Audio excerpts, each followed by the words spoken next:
नमस्कार, कार्यक्रम में आप सभी का स्वागत है। मैं हूं वीरेंद्र कुमार और इंडिसेस पे निफ्टी बैंक पर और तमाम स्टॉक फ्यूचर्स पे ऑप्शन ट्रेड्स पर आपकी क्या अप्रोच हो। 12 बजे से लेकर 3:30 तक बातचीत करेंगे इस कार्यक्रम में और हमारे साथ होंगे असित बरनपति। आज बातचीत करेंगे टेक्निकल डेरिवेटिव प्रोस्पेक्टिव से and specially for this expiry day, weekly contract की एक्सपायरी 10 फरवरी के। असित, गुड आफ्टरनून, कार्यक्रम में स्वागत है। मैं आता हूं आपके पास आपके व्यू के लिए, लेकिन उससे पहले जरा एक बार स्टैट्स और मॉर्निंग की अप्रोच क्या थी उसको समझते हैं, देखते हैं। देखिए, कल एक बहुत बड़ा गैप अप था। गैप अप के बाद, जैसे कि मैं कह रहा था कल, आपको याद होगा कि जब गैप अप के बाद रिट्रेसमेंट हो तब इस तेजी को राइड करने की कोशिश कीजिएगा। That was 831 780 precisely. कल निफ्टी रिट्रेस हुआ, उसको होल्ड किया, एक पुल बैक दिया। कहाँ गए थे हम? 860।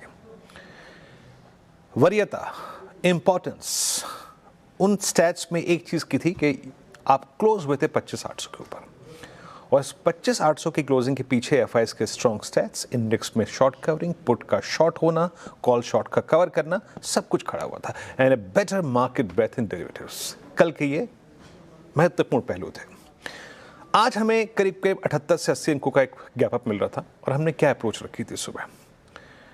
अगर आप कल के लॉन्ग हैं तो भी ठीक है, और अगर आप मॉर्निंग में लॉन्ग करना चाहते हैं तो दो क्राइटेरिया है। Either we get a dip towards base one, जो कि गिफ्ट निफ्टी की परिस्थिति को देख के मुश्किल लग रहा था, बट पिक्चर ड्रॉ करनी पड़ती है, स्टैट्स के मुताबिक ड्रॉ करनी पड़ती है। बेस वन लेके आइए। क्या था वो base one? Again that zone जिसको हमने कल पार किया था, 805। कॉल राइटर्स का जोन अब पुट राइटर्स का जोन बन चुका था, 763। हालांकि हमें वो डिप नहीं मिला। दूसरा केस मैंने कहा था, else you cross RS1 cluster. RS1 cluster क्या था? देखिए, हमारे पास यहाँ पे कोई एवरेज नहीं है, हमें एक्सपायरी डे के दिन कॉल राइटर्स के जोन से रेफरेंस लेना था। लेवल टू लेवल ट्रेड करिए, कमेंट्री में क्लियरली मेंशन था एंड दैट वाज 25889 एंड 919। आप the moment you will cross it, आपको एक स्विंग मिलेगा कहाँ तक का? 25978। देखिए, आप एक्सपायरी डे के कुछ कुछ अगर आप देखें कंपल्शंस होते हैं, आपको ऑप्शन राइटर्स के जोन्स को रिस्पेक्ट देनी पड़ती है। लुक एट निफ्टीज हाई, एग्जैक्टली वही जो कि RS1 था, डॉट लेवल टू लेवल जिसे कहते हैं ना, 7.8 एग्जैक्टली इसका हाई है आज, 7879। तो आप गए, आपने एक वीक कॉल राइटर्स के जोन से एक स्ट्रॉन्ग कॉल राइटर्स के जोन तक का सफर तय किया और उसके बाद आप चले गए थोड़ा सा कंसोलिडेशन की फेज में, यानी लेवल टू लेवल आपको ट्रेड मिला। देखिए, बहुत ज़्यादा अपेक्षाएं मत करिएगा, since this is expiry day, but still that expiry day में आपको बहुत कुछ मिला। Level to level, more important is that level to level. क्या हम 26,000 के जोन को वायलेट करने को राजी हैं? आइए देखते हैं, स्टैट्स को देखते हैं एक बार। हम वो आज तोड़ेंगे या फिर हम कल तोड़ेंगे जब हमारे पास वीकली कॉन्ट्रैक्ट की एक्सपायरी का प्रेशर नहीं होगा। आइए देखते हैं स्टैट्स क्या कहते हैं।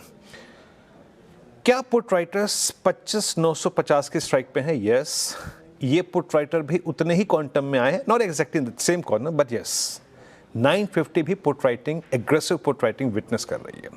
यानी अब हमारे पास इंट्राडे में जो नया बेस है वो even 25,900 and you can even say that वो थोड़ा सा ऊपर आके वो 25,930 950 पे आ रहा है, considering this put writers conviction. और आप देखिए, इंट्राडे में पुट राइटर के कन्विक्शन से कहीं कहीं कम वनस्पत कंपैरिजन में कम है कॉल राइटर्स का conviction, but still considering the fact 26,000 की कॉल करीब करीब 4.25 करोड़ का आउटस्टैंडिंग वाई होल्ड करती है, that's a huge supply zone. यानी हम अब जब भी 900, 930, 920 के जोन में कोई ट्रेड पिक करने की मंशा रखें तो याद रखिएगा, अभी भी हम as per are stats, please RS1 लेके आइएगा। फिर बार बार हम उसी पे निपटाएंगे जहां पर सुबह सोचा था। लेके आइए RS1 का cluster, that's I think RS2। क्या था वो? लेके आइए फिर एक बार जरा। 26,028।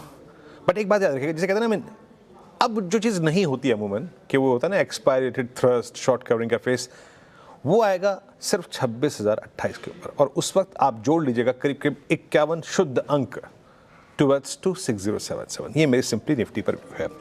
देखिए, निफ्टी बैंक पर मैंने आपको कल भी एक बात कही थी, SBI के शोर में हम एक चीज़ भूल गए थे कि एक पार्ट जो मिसिंग था दो पहियों में से हमारा एक पहिया बहुत तेज़ी से चल रहा था और अच्छे टायर प्रेशर के साथ, that was PSU banks, but private banks miss कर रहे थे। लेवल लेके आइए सुबह, मैंने कहा था ना किसी भी सर्कमस्टेंसेस में इफ़ यू आर लॉन्ग, अपने ट्रेड को एक बार निपटा दीजिएगा, नमस्कार कर दीजिएगा RS1 के आसपास एक बार, क्योंकि ये हैवी कॉलाइटस जोन है। हैवी कॉलाइटस के जोन से आप बार बार ड्रिफ्ट करेंगे, इस बात की बहुत स्ट्रॉन्ग पॉसिबिलिटी। गया और वहाँ से कोलैप्स हो गया। A better zone to pick long bank Nifty में मैंने आपसे तभी कहा था कि वो है base 1, a retracement towards base 1। और वो मैंने क्यों कहा था, उसकी एक वजह थी। देखिए अभी हम 344 पे नहीं आए, यानी फ्रेंकली स्पीकिंग डे ट्रेडर को यहाँ पे कुछ मिला भी नहीं और ऐसे चार्ट पे आप कुछ ले भी नहीं सकते टिल द टाइम वो थ्रस्ट प्राइवेट बैंक्स की तरफ से नहीं मिल रहा है। It's better to focus on individual stock futures rather than focusing on indices. और मैंने आपको एक बात इसलिए कही थी, वो ये जल्दी क्या, ये ऑप्शंस के स्टैट्स। अभी तक हम क्या होता है ना, जब भी हम चलते हैं ऊपर की तरफ, हमें पुट राइटर्स के कन्विक्शन की ज़रूरत होती है।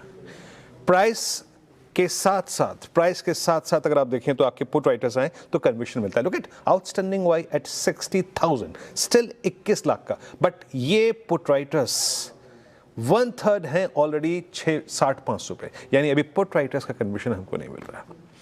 तो इसीलिए वो जो बार बार ड्रिफ्ट होने की, कोलैप्स होने की और मुड़ने की जो टेंडेंसी है 60-800 से निफ्टी बैंक की, वो अभी भी कायम है। वो 61,000 का ब्रेकआउट का केस तब बनेगा जब आपका आउटस्टैंडिंग वाई एटलीस्ट 60-500 की पुट का कंपैरेटिवली हाई हो और एटलीस्ट मैं कह रहा हूँ 80% तो पहुंचे। इन दैट केस जो पॉसिबिलिटी है उस 61,000 की ब्रेकआउट की स्ट्रांग होगी। Considering risk reward ratio, I think it's better to avoid Nifty bank as of now. Asit, good afternoon, कार्यक्रम में स्वागत है। असित, स्टॉक स्पेसिफिक एक्शन बेहद शानदार है, नो डाउट अबाउट दैट। अच्छे रिवर्सल्स, अच्छी स्ट्रेंथ विजिबल है। आपका इंडिसेस पे क्या व्यू है और किस में इंटरेस्टेड है आप, निफ्टी बैंक दोनों में से किस में? हाँ, गुड आफ्टरनून वीरेन जी। मुझे लगता है कि जिस हिसाब से रिलायंस, एचडीएफसी बैंक और आईसीआईसीआई बैंक से पार्टिसिपेशन नहीं है, इस लेवल पे निफ्टी को फ्रेश लॉन्ग करना would be little risk reward के पर्सपेक्टिव में ठीक नहीं रहेगा। अगर निफ्टी बाय एनी डिप्स दिखाता है टुवर्ड्स 25,850, 900 के लेवल तक, मुझे लगता है कि शॉर्ट टर्म बेसिस में वहां पे लॉन्ग किया जा सकता है। But at this level I think एक प्रॉफिट बुकिंग का जोन है और 26,000 का कॉल राइटिंग का जोन है, तो यहाँ पे लॉन्ग नहीं करना चाहिए। But at the same time अगर हम आंकड़ा देखें 25,900 का आज का एक्सपायरी का, इसमें kind of PCR is around 2.75 और 25,900 का मंथली अगर एक्सपायरी देखेंगे जो 24 फरवरी का है, that is PCR of around 1.15। मुझे लगता है कि 80-90-100 पॉइंट का अगर कोई भी गिरावट आता है, छोटा मोटा करेक्शन भी आता है, इस लेवल पे बाय करना काफी अच्छा रहेगा। Not at this level that we are kind of now approaching towards 26,000 और 26,050 के ऊपर अगर मार्केट निकलता है, मुझे लगता है फ्रेश शॉर्ट कवरिंग देखने को मिलेगा। But at this time I would like to see the kind of reaction from HDFC bank, ICICI bank and Reliance. अगर इन तीनों में से कोई भी एक दो स्टॉक्स अगर अच्छे से चलते हैं, आई थिंक हमें फर्दर इम्पेटस मिलेगा मार्केट में। नहीं तो इंडेक्स के लेवल पे आई will be looking at Nifty. Bank Nifty में थर्स्ट जनरेट नहीं हो पा रहा, जैसे आपने बताया कल स्टेट बैंक के रिजल्ट की वजह से काफी अच्छा मूव था, but we do not see that much of private banking में इतना काइंड ऑफ ट्रैक्शन नहीं मिल रहा है। So Nifty I will be kind of long but some kind of correction if we can see. Okay, ये indices पे असित का view है। As of now interested in stock futures बजाय के इंडिसेस के, and more specially Nifty bank का। अब एक काम करते हैं, आज एक काम करते हैं, असित की कॉल लेंगे बाद में, असित से और चर्चा करेंगे स्टॉक्स पे। अब आपको एक शख्स से मिलाते हैं नहीं, आप उनसे रोज मिलते हैं, वर्मा जी से। वर्मा जी कुछ खुशखबरी लेके आए हैं कि नहीं आए, आइए समझते हैं। आप और मैं जो पैसा लगाते हैं, है ना, जनवरी में हमने कहाँ लगाया, कितना निकाला, या फिर भरोसा कुछ डगमगाया है? आशीष नंबर क्या कह रहे हैं? थोड़ा सा विश्वास इस साल के बहुत शुरू में इन्वेस्टर्स का डगमगाया है, या फिर ऐसा था कि भाई गोल्ड सिल्वर की जो चकाचौंध थी वो आकर्षित कर रही थी? बारी क्या क्या है इन आंकड़ों की, एमएफ के फ्लो के आंकड़ों की? जो दोनों बातें आपने कही हैं सही हैं। हो सकता है गोल्ड सिल्वर की चकाचौंध हो सकता है हम लोग रिविजिट कर रहे हो अपने एसेट एलोकेशंस। खैर, आज एम्फी ने यानी कि म्यूचुअल फंड इंडस्ट्री ने अपने जनवरी का डेटा रिलीज करा। सबसे पहले नेट एसेट अंडर मैनेजमेंट, इसे हाईलाइट इसलिए कर रहा हूं क्योंकि दिसंबर मंथ में नेट एयूएम जो था स्लाइटली गिर गया था। तो पहली नजर मेरी इस आंकड़े पे थी। इस बार इस month AUM month on month वापस बाउंस बैक करते हुए आपको नजर आएंगे और अच्छा खासा 1% के आसपास का नेट AUM में जंप है। और उसके पीछे रीजन समझिएगा, ये इक्विटी नहीं रिस्पॉन्सिबल था। पिछली बार जब AUM गिरा था तब डेट से दरअसल तगड़ा पैसा निकला था, 1,32,000 करोड़। इस बार डेट फंड्स में 75,000 करोड़ रुपए के आसपास का नेट इनफ्लो है। और पिछली बार निकला इसलिए था क्योंकि क्वार्टर एंड था, हो सकता है कॉर्पोरेट डेट फंड से विड्रॉल्स कर रहे हो, अब वो वापस रीइंस्टेट होता हुआ, इसीलिए आपने देखा नेट AUM में उछाल। सबसे इंपॉर्टेंट SIP इनफ्लोज के नंबर्स होते हैं, हम कहते हैं ना गोल्ड स्टैंडर्ड इन आंकड़ों का। और पिछली बार पहली बार हमने देखा था 31,000 के पार जाके इनफ्लोज नजर आए थे, 31,000 करोड़ के ऊपर। और आज सुबह ही चैनल पे चर्चा हो रही थी कि पिछले मंथ जनवरी में खूब वोलेटाइल रहते भारतीय बाजार। इनफैक्ट जनवरी की शुरुआत में तो अचानक बहुत अच्छा दबाव देखने को मिला था। उस लिहाज से अच्छा, इसे कई बार रिफ्रेश करा मैंने, लेकिन शायद एग्जैक्टली सेम SIP का नंबर है, इनफ्लो है। हम अभी भी 31,000 करोड़ के ऊपर जस के तस बने हुए जनवरी मंथ में नजर आएंगे। ये इंपॉर्टेंट है, हमारा कॉन्फिडेंस डगमगाया नहीं। पर यह कहानी यहीं तक लिमिटेड है वीरू। इक्विटी फंड्स के इनफ्लोज दिखाता हूं आपको। दरअसल गिरावट मंथ ऑन मंथ कंटिन्यू करती हुई आपको नजर आएगी। इस बार दिसंबर मंथ के सामने इक्विटीज में इनफ्लो 14% गिर के 24,000 करोड़ रुपए के पास पहुंचते हुए नजर आए हैं। इसका भी ब्रेकअप लेकर आया हूं। लार्ज कैप फंड्स, हालांकि क्वांटम में छोटे होते हैं, लेकिन फिर भी 28% का month on month large cap funds में इनफ्लोज बढ़ा। सबसे इंपॉर्टेंट स्टार परफॉर्मर रहता है आजकल फ्लेक्सी कैप फंड। अभी भी सबसे ज्यादा इंटरेस्ट कंटिन्यू होता हुआ, लेकिन पिछली बार 10,000 करोड़ रुपए के पार चला गया था वो नंबर, इस बार 23% रिड्यूस हुआ है। तो लार्ज कैप में इनफ्लोज आए, फ्लेक्सी कैप में रिड्यूस हुए, मिड कैप फंड्स और स्मॉल कैप फंड्स भी रख रहा हूं स्क्रीन पे। लास्ट मंथ भी इंक्लूजन जो इनफ्लोज थे रिड्यूस हो रहे थे, इस बार भी चाहे वो मिड कैप्स हो चाहे वो स्मॉल कैप फंड्स हो, 23% की गिरावट मंथ ऑन मंथ इनफ्लोज में। तो पैसा लार्ज कैप्स की तरफ जरूर गया होगा इक्विटी में, otherwise flexi cap, mid cap, small caps में पैसा कम इन्फ्यूजन्स होते हुए इस बार नजर आए। हाँ, और सबसे इंपॉर्टेंट आजकल गोल्ड ETF। इंपॉर्टेंट इसीलिए क्योंकि लास्ट दिसंबर में हमने देखा था अचानक 200% का जंप था इनफ्लोज में। इनफैक्ट इस मंथ जनवरी में पिछले अच्छे खासे बेस के ऊपर 100% जंप है और 24,000 करोड़ गोल्ड ETF में इनफ्लोज एक मंथ में देखने को मिले। मैसिव सर्ज है। और नेट भाई साहब, ये सिर्फ इक्विटी इनफ्लोज 24,040 करोड़ के इस बार के। सोने के ETF के इनफ्लोज लिख रहा हूं मैं यहां पे, सिल्वर ETF का ब्रेकअप नहीं है, अदरवाइज उसको जोड़ दूं तो पैसा वीरू बुलियन की तरफ ज्यादा जा रहा है। इकलौता सोना इक्विटी को मैच करता हुआ आपको इस समय नजर आएगा। इंटरेस्टिंग डेटा पॉइंट्स हैं। नेट AUMs में इंप्रूवमेंट आया है क्योंकि डेट इनफ्लोज इंप्रूव होते हुए नजर आए। SIP जस की तस 31,000 पे बनी हुई नजर आएंगी, 31,000 करोड़ पे। लेकिन लार्ज कैप्स में पैसा गया होगा, flexi cap, mid cap, small caps में क्वांटम जो है वो कुछ हद तक रिड्यूस होता हुआ नजर आ रहा है। और चांदी, सोना, बुलियन खूब पैसा अट्रैक्ट कर रही है। मतलब ये भी है कहने की बात कि 4 लाख पे भी खूब बिकी है चांदी, लोगों ने ली होगी, है ना। और 180 पे सोना भी काफी लिया होगा। बिल्कुल हुआ। और वही चकाचौंध है ना, बिल्कुल सही टॉप पे भी आए हैं लोग, है ना। वो ऐसा ही है, बारी शायद हमने कंटिन्यू करे, हम लड़खड़ाए नहीं, इनफैक्ट इन्फ्यूजन बढ़ गए। तो ये थी जनाब आंकड़ों की बारीकियां। कैसे देखिए इक्विटी मार्केट्स का थोड़ा डगमगाना और कैसे सोने चांदी का चलना फ्लोज को प्रभावित करता है। आशीष, बहुत बहुत शुक्रिया, बहुत ही बखूबी तरीके से आपने इसको समझाया, स्क्रीन पे रखा। और याद रखिएगा पिछले 2 दिन से हम एक चीज़ देख रहे हैं, DIs जो हैं वो बहुत सिलेक्टिव हैं। जिस दिन FIs की बाइंग आ रही है उस दिन आप देखिए DIs का पैसा कम आ रहा है। वो कभी भी अगर आप देखें सेम अनुपात में नहीं आते। खैर, इस मैटर को थोड़ा डिस्कस करेंगे, लेकिन एक काम करते हैं, ब्रेक लेते हैं। ब्रेक के बाद ऐसी जैसे बात होगी उनकी कॉल्स को लेकर, छोटे से ब्रेक के बाद हाजिर होते हैं। ब्रेक के बाद आप सभी का फिर से कार्यक्रम में स्वागत है और चलते हैं रसीद के पास। रसीद जी की स्टॉक स्पेसिफिक रीडिंग जो है उसको समझने के लिए। रसीद बताइए क्या क्या पिक कर रहे हैं आप इस वक्त।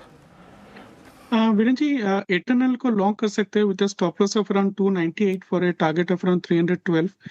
Price has crossed EMA 200 and price is high of the month. OI is high of the week, PCR is high of the week and 300 वाले के जो स्ट्राइक है थोड़ा कॉल अनवाइंडिंग देखने को मिल रहा है and P minus E OI change is positive, so eternal is long. Okay, eternal 304 याद रखिएगा. एटर्नल ने आज दो चीज़ें पार करी. एटर्नल ने लास्ट अटेम्प्ट में ना 300 को पार किया था. 300 was most active call writers zone at that time. और आज सुबह मैं बात कर रहा था, मैंने ऑन एयर बोला था बात, 291 is the last due average, उसको इसने पार किया. तो आज दोनों ही जो थ्रेशोल्ड पॉइंट्स थे, कॉलाइटर्स एंड लास्ट ड्यू एवरेजेस, उनको क्रॉस किया इसने. ऐसे दूसरा डेटा आपका Viren ji, M&M is long. 3660 is the stop loss and target is around 3720. Price is high of the week and price is crossing EMA 50. PCR is high of the day. मुझे लगता है कि 3650 में decent amount of call unwinding देखने को मिल रहा है, so M&M is long. M&M strong है. आपको M&M स्ट्रॉन्ग लगता है? जरा डायरेक्टर साहब M&M का चार्ट लेके आइएगा और याद रखिएगा M&M के नंबर्स कल आने हैं. एट्स 3692 M&M के नंबर्स कल ड्यू हैं और M&M क्या कर रहा है जरा देखते हैं. 3691 इन स्पॉट कैश में ट्रेड करता हुआ स्ट्रॉन्ग मूव. ये भी स्टॉक जो है वो सारे एवरेजेस के ऊपर एक बहुत ही बड़ा सप्लाई जोन जो 19 जनवरी का ब्रेकडाउन पॉइंट था उसको पार किया इसने. तो यस, दूसरी फाइंडिंग भी आपकी ऐसे बहुत शानदार है. तीसरा ट्रेड क्या पिक कर रहे हैं आप? वीरेन जी, ऑटो सेक्टर में रिलेटिव स्ट्रेंथ थोड़ा ज्यादा बेटर है आज के साथ में, तो मुझे लगता है कि Maruti is another stock. Maruti में लॉन्ग कर सकते हैं with a stop loss of 15250 for a target of around 15500. Price and PCR is high of the week. OI is up by around 2%, long buildup देखने को मिल रहा है एंड 15000, 15100, 15200 में डिसेंट पुट बिल्डअप देखने को मिल रहा है and slightly call unwinding in the upper strikes, so Maruti is long. Maruti long है आपका, यानी ऑटो पे आपने फोकस किया है. तो 3 ट्रेड्स हो गए यहाँ पे. एटर्नल हो गया, M&M हो गया, मारुति हो गया. शानदार मूव. देखिए मारुति आज सुबह हम शायद नहीं डिस्कस कर पाए थे, बट 13th of Jan के बाद फर्स्ट टाइम मारुति आज 20 डिमा को बाइसेक्ट कर रहा है. ट्रेड पॉइंट ऑफ व्यू से, short term point of view से हाँ, एक बड़े ही महत्वपूर्ण कगार को पार करने की तैयारी करता हूँ मारुति. निफ्टी वहीं 25,966 पर जूझता हुआ और निफ्टी बैंक उसी रेंज पर जूझ रहा है, यानी स्टॉक स्पेसिफिक एक्शन डोमिनेट कर रहा है इस वक्त. एक ब्रेक के बाद आएंगे तो बात करेंगे आज के ऑप्शन ट्रेड के बारे में. स्वागत है कार्यक्रम में आपका एक बार फिर से. और अब चलते हैं असित जी के पास आज के ऑप्शन ट्रेड के लिए. असित, क्या पिक करें आप आज? वीरेन जी, प्राइवेट सेक्टर बैंक्स में से कोटक में काफी अच्छा लग रहा है. आई थिंक कोटक का 435 का call which is trading at around 580 with a stop loss of around 4 rupees for a target of around 10 rupees. It would be a positional call, but जिस हिसाब से PCR is high of the week and price has gone above the super trend and long buildup देखने को मिल रहा है, मुझे लगता है कि कोटक बैंक में थोड़ा ट्रैक्शन रहेगा अपर साइड में, सो 435 का कॉल लॉन्ग. 435 का कॉल लाऊंगा कोटक महिंद्रा बैंक. असित जी बहुत बहुत शुक्रिया, आप इस कार्यक्रम में शामिल हुए. सभी स्टॉक्स एनालिसिस पर रखे आपने. तो 3 ट्रेड्स वो रहे, निफ्टी बैंक और कोटक महिंद्रा बैंक की 435 की कॉल है. एक ब्रेक, अगली मुलाकात 2 बजे कमाई का अड्डा में. तब तक के लिए नमस्कार.